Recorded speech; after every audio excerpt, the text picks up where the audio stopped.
गण गण गणात बोते, गण गण गणात बोते, गण गण गणात बोते, गण गण गणात बोते. उत्तमराव, बंकटलाल सेठ, हे काय असं उघड्यावर तुम्ही समाधी लावून बसलायत? हीच ती जागा. पितांबर भाऊ महाराजांच्या आज्ञेवरून शेगाव सोडून गेले. शेवटचे भेटले ते याच ठिकाणी. पण मला जाताना सांगून गेले, उत्तमराव, माझी आठवण झाली की जरूर हाक मारा, मी नक्की येईन. आणि पितांबर भाऊ दिलेले वचन मोडणार नाही, म्हणून मी त्यांना आळवतो. खरंय उत्तमराव, येतील. पितांबर भाऊ नक्की येतील. पण आता कोणत्या रूपात येतील हे काही सांगता येत नाही आपल्याला. महाराजांना काय हवं नको ते पाहतो मी.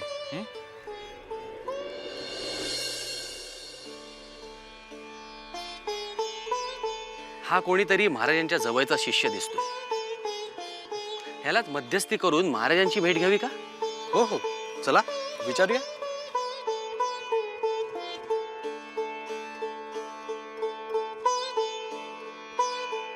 भाऊ, कोण आपण? मी बाबूराव आणि हे आबासाहेब. नमस्कार. आम्हाला महाराजांची भेट घ्यायची आहे. आपण आम्हाला मदत करू शकता का? कुठून आला आपण? आम्ही मूळचे बाळापूरचे. काही कामानिमित्त कोंडुलेला गेलो होतो. तिकडे महाराजांचे निस्सीम भक्त पितांबर महाराज यांची भेट झाली. पितांबर भाऊ? हो, त्यांनीच आम्हाला महाराजांची भेट घ्या असं सांगितलं. तुमचे सगळे कामं एकदम सुरळीत पार पडतील. पितांबर भाऊ, गण गण गणात बोते, गण गण गणात बोते, गण गण गणात बोते.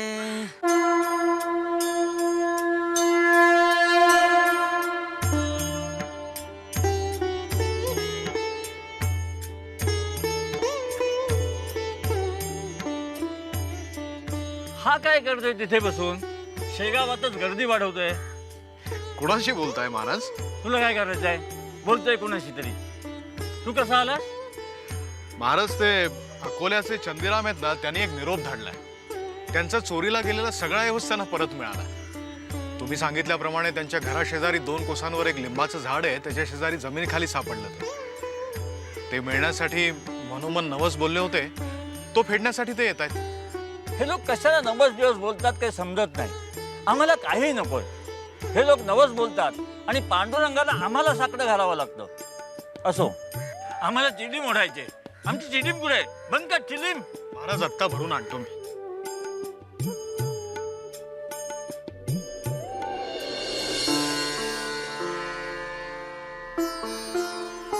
तुमचे महाराज चिली मोडतात? हो. बाबूराव, नवस बोलल्यास काम होईल असं दिसतंय. महाराजांच्या कृपेने जर काम झालं तर महाराजांना आपण गांजा अर्पण करूया. हो, चला. चला.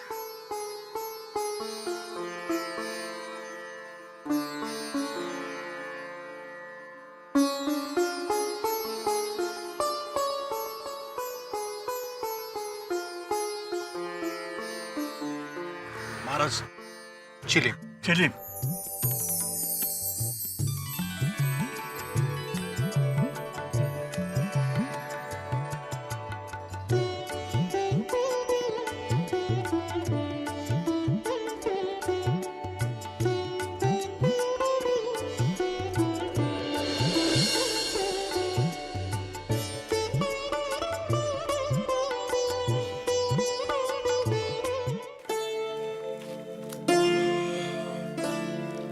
नवल वाटतंय मला.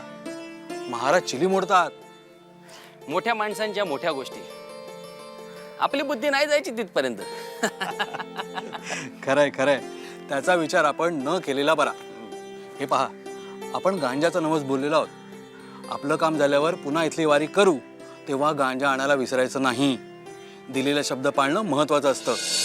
वचन, आपण एखाद्याला शब्द देतो, वचन देतो आणि तो आपण पाळलाच पाहिजे. प्रत्येक माणसामध्ये ईश्वरी अंश आहे. आपण जेव्हा तो शब्द पाळत नाही तेव्हा त्या व्यक्तीलाच नव्हे तर त्याच्यातील ईश्वरीय तत्वाला आपण फसवतो. अर्थातच त्याचे दुष्परिणाम वचन दिलेल्या माणसाला सहन करावे लागतात. त्यामुळे आपण दिलेला शब्द पाळू ह्याची खात्री असल्याशिवाय कुणालाही शब्द देऊ नये. महाराज, जाणीवपूर्वक नाही, पण चुकून विसरल्यामुळे समोरच्या व्यक्तीला दिलेला शब्द जर आपण पाळला नाही तर?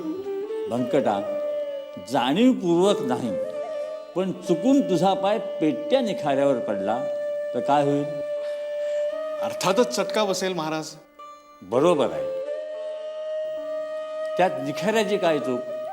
तसं आपण दिलेल्या वचनाचं. तुम्ही जेव्हा एखाद्याला शब्द देता तेव्हा तो आशेवर असतो, परंतु तुमच्या चुकीने तुम्ही दिलेला शब्द पाळला नाही तर त्या व्यक्तीच्या बदली निराशा पडते आणि त्याचा रोष तुम्ही ओढवून घेता. हे म्हणजे विकतचं दुखणं घेण्यासारखं आहे. म्हणून कोणी नवस बोलू नये. देवाला आमिष दाखवून तुम्ही तुमची कामं करून घेता. कोण समजता तुम्ही स्वतःला? काय समजता देवाला? महाराज, नवस आमच्याकडे बोलता आणि तुमचं काम होण्यासाठी आम्हाला पांडुरंगाला साकडं घालावं लागतं.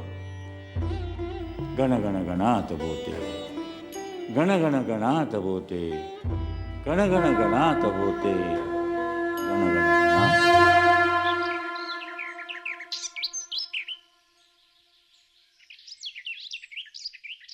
कसंही करून आज दिवाण साहेबांना गाठलं पाहिजे. ते बघा दिवाण साहेब इथेच येत आहेत. काय बाबूराव आबासाहेब, आज सकाळी सकाळीच? तुमच्याकडेच निघालो होतो. बरं. उशिरा आलो तर आपण सापडत नाही. व्यस्त असता इंग्रज अधिकाऱ्यांसोबत, आणि त्यांच्यासमोर तुमच्याशी बोलण्याची आमची छाती नाही होत. का? तीही माणसंच आहेत की. माणसंच, पण घोरी. त्यांच्या मनातलं काळबेरं ओळखता येत नाही आम्हाला. त्यामुळे त्यांच्यापासून 4 हात लांब राहणंच पसंत करतो आम्ही. काय बाबूराव? अहो, पण दिवाण साहेब, हे बघा बाबूराव आबासाहेब, गोऱ्या साहेबांबरोबर उठबस असली म्हणून काय झालं? तुम्ही आम्हाला साहेब म्हणण्याचं कारण नाही. म्हणावंच लागतं बाप्पा. त्यांनी चांगले संबंध टिकून राहतात. बरं, सकाळी सकाळी इकडे कुठे?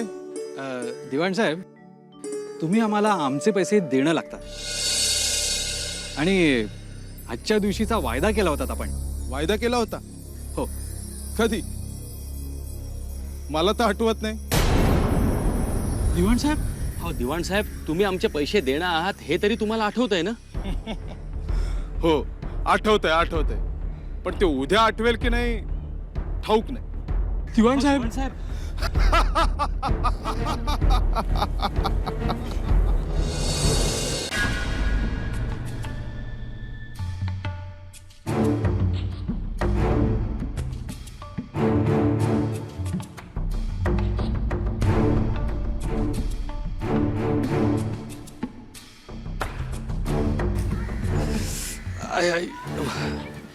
या प्रवासात सारी हाडं खिळखिळी झाली बघा बाबूराव. महाराजांची कृपा होण्यासाठी बाळापूरून शेगावची वारी रोज रोज करणं आपल्याकडून शक्य होणार नाही. बरोबर आहे तुमचं. बाबूराव, हां, येताना प्रवासात मी विचार करत होतो. कसला? आपण महाराजांचं दर्शन घेतलं, महाराज आपल्याशी जुजबी बोलले, आणि अचानक त्यांनी बंकटलालला चिलीम आणायला सांगितली. हां, मग त्यात काय? असं म्हणतात महाराज त्रिकालज्ञानी आहेत. त्रिकालज्ञानी? त्रिकालज्ञानी म्हणजे महाराज आपल्या अंतःचक्षुनी सारं काही पाहू शकतात. कुणाच्या मनात काय चाललंय ते ओळखू शकतात. असं? हो. मला असं वाटतं की आपण महाराजांसाठी गांजा घेऊन जाणार ही इच्छा महाराजांनी ओळखली असावी. आपण गांजा न्यायला विसरलो, म्हणून आपल्याला महाराजांकरता गांजा घेऊन जाता यावा, त्याची आठवण व्हावी, याकरता महाराजांनी बंकटलालला चिलीम भरून आणायला सांगितली. छे छे छे, महाराज त्रिकालज्ञानी आहेत हे सगळं ठीक आहे, पण महाराजांनी मुद्दामून बंकटलालला आपल्यासमोर चिलीम भरून आणा असं सांगितलं हे मात्र खरं नाही. आता घास असा खायचा सोडून कोणी हात असं नेतं का? महाराजांनी सरळ सरळ विचारलं असतं गांजा कुठे म्हणून. नाही बाबूराव, ही संत मंडळी कोणाकडे काहीही मागत नाहीत. आपणच गांजा घेऊन जाणार असं बोललो होतो आणि त्याची आठवण करून देण्याकरता त्यांनी बंकटलालला चिलीम मागितली.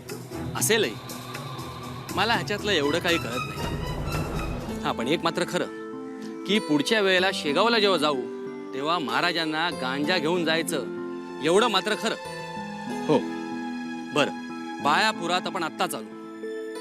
आता ह्या दिवाण साहेबांचं काय करायचं? आत्ता चालू आहोत.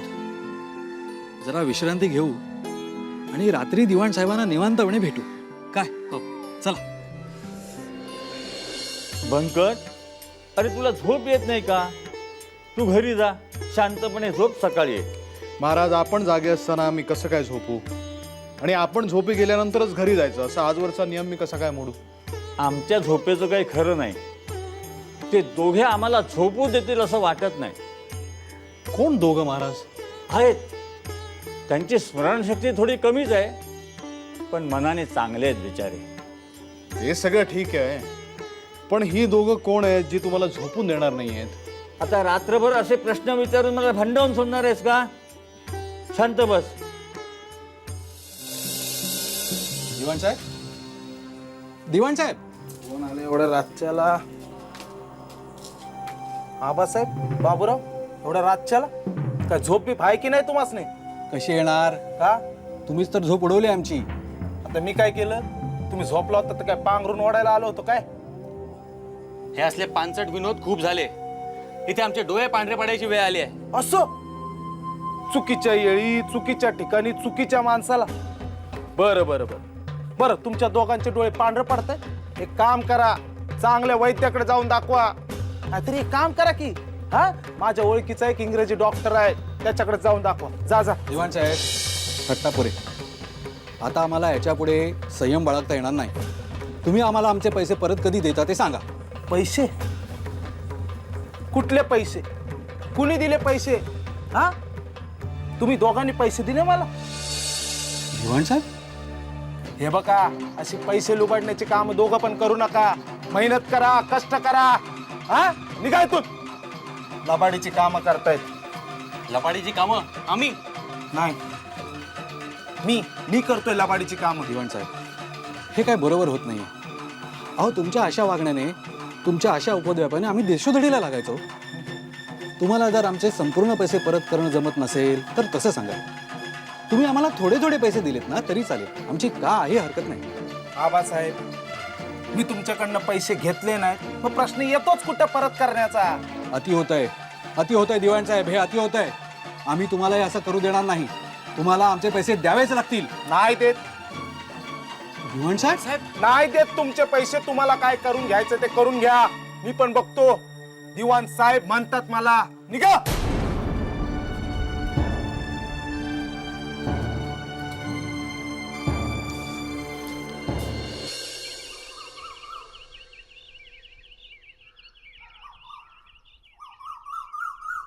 चंदन चावल बेल की पत्तियां शिवजी के माथे धरो रे. महाराज, दूध. दूध छान, ठेव ठेव. चंदन चावल बेल की पत्तियां शिवजी के माथे धरो रे. खुशीत दिसताय महाराज. काल रात्रीचा तुमचा प्रवास सुखकर झालेला दिसतोय. प्रवास? आम्ही कुठं गेलो प्रवास? गेला नव्हता? आम्ही कुठे गेलो होतो? म्हणजे कोणत्या प्रवासाला गेला होतात हे सांगता येणार नाही, पण गेला होतात हे निश्चित आहे. बंकट, अरे काहीतरीच काय बोलतोस? महाराज, हा बंकट तसा अज्ञानी आहे खरा, पण तरी काल रात्री तुम्ही असं म्हणाला होतात की ती दोघं तुम्हाला झोपून देणार नाहीत, त्यांच्या मागे मागे तुम्हाला करावं लागणार आहे, कसली तरी आठवण करून द्यावी लागणार आहे त्यांना. याचा अर्थ असा की तुमचा देह जरी इथे असला तरी तुम्ही इथे नव्हतात. बरोबर ओळखलं की नाही महाराज? हुशार आहेस, हुशार आहेस, हुशार आहेस बंकट, हुशार आहेस. महाराज, महाराज आम्हाला वाचवा. महाराज, महाराज आम्हाला वाचवा. महाराज आम्हाला वाचवा. महाराज, महाराज आता तर आमची खात्रीच पडली आहे. दिवाण साहेब आम्हाला आमचे पैसे देत नाहीत. जा काय करायचं ते कर असं सांगतायत महाराज. असं? हो महाराज, आमची आयुष्यभराची मिळकत पणाला लागली आहे. ती आम्हाला परत मिळवून द्या. काहीतरी करा महाराज, काहीतरी करा. आम्हाला आमचे पैसे परत मिळवून द्या. तुम्ही तरी दिलेला शब्द, दिलेलं वचन कुठे पाहता? मनातल्या मनात एखादी गोष्ट ठरवता, ती विसरू नये म्हणून धोत्राला गाठ बांधता आणि तरी विसरता. नाही महाराज, यावेळेस आम्ही विसर पडू दिला नाही. हा गांजा, दिवाण साहेबांनी पैसे परत केले की गांजा अर्पण करायचा मानस होता आमचा, पण यावेळेस आम्ही विसर पडू दिला नाही. हा गांजा बरोबर आणला आम्ही. अरे वा, छान. महाराज महाराज महाराज महाराज हेच हेच ते दिवाण साहेब, यांनीच आमचे पैसे थकवलेत आणि आता परत देणार नाहीत म्हणून सांगतायत. काहीतरीच काय बोलता आबासाहेब? तुम्ही कधी आलात माझ्याकडे आणि तुमचे पैसे देणार नाही असं कधी मी म्हणालो? अहो, मी मुळात बाळापुरातच नव्हतो. मी वसुलीच्या कामासाठी परगावी गेलो होतो. अहो, पैसे मिळताच मी बाळापुरात परतलो आणि तुमचे पैसे देण्याकरिता तुमच्या घरी गेलो. अहो, तुमच्या घरी गेल्यावर मला असं कळलं की तुम्ही महाराजांच्या दर्शनाला शेगावी आलायत म्हणून मी थेट इथेच आलो. अहो, तुमचे पैसे देण्याकरताच इथे आलोय मी आणि तुम्ही माझ्यावरती नाहक खोटा आरोप करताय. काय? हा, पण हे कसं शक्य आहे? मग आम्ही भेटत होतो ते दिवाण कोण होते?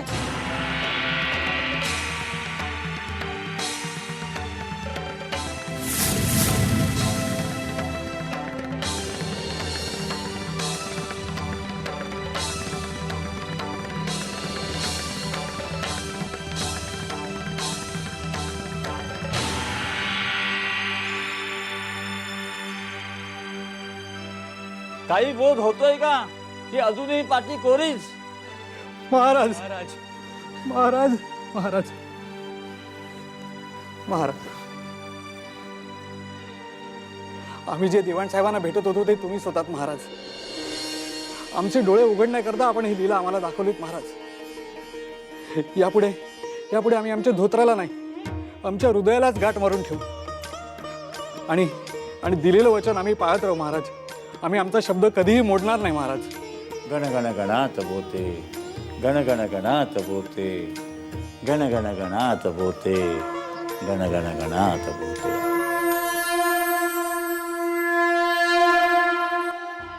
जर आपण एखादा नवस बोललो असू तर त्याचे पक्के स्मरण आपल्याला असले पाहिजे.